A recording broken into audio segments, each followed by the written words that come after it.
Orang bertakwa terkadang kalah sama hawa nafsu.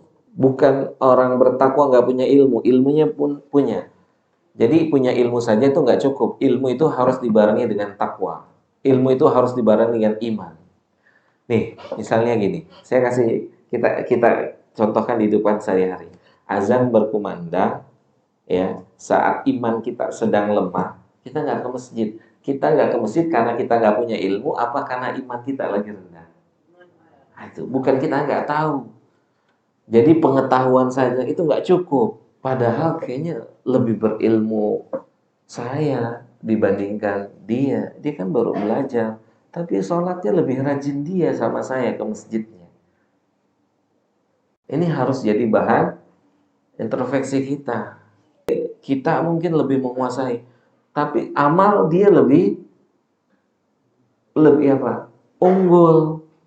Jangan-jangan ilmu kita nggak diberkahi sama Allah. Maka di sini Ibu jamaah caranya benar-benar kita minta sama Allah. Kan Nabi juga berdoa, berlindung. Allahumma inni a'udzubika min ilmin la yanfa'. Ya Allah, aku berlindung kepadamu dari hanya sebatas punya ilmu. Saya mau tanya, pelaku riba punya ilmu nggak riba haram? Mohon maaf. Pelaku zina, PSK, dan lain-lain, ketika dia berzina, dia tahu nggak itu haram? Ini menunjukkan, ini buat kita semua, bapak-bapak, ibu-ibu, punya ilmu saja nggak cukup, Pak.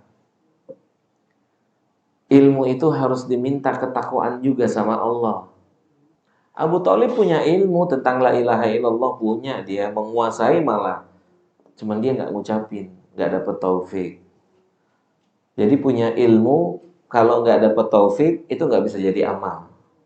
Jadi bagaimana caranya? Terus berdoa, ya Allah berkahi ilmu saya. Ya Allah jadikan ilmu saya bermanfaat. Ya Allah bantu saya untuk bisa mengamalkan ilmu. Banyak minta sama Allah. Gak bisa enggak. Kita sudah merasakan sama-sama. Kita punya banyak ilmu atau kita punya beberapa ilmu, cuman yang jadi amal bisa kehitung sama jari kita.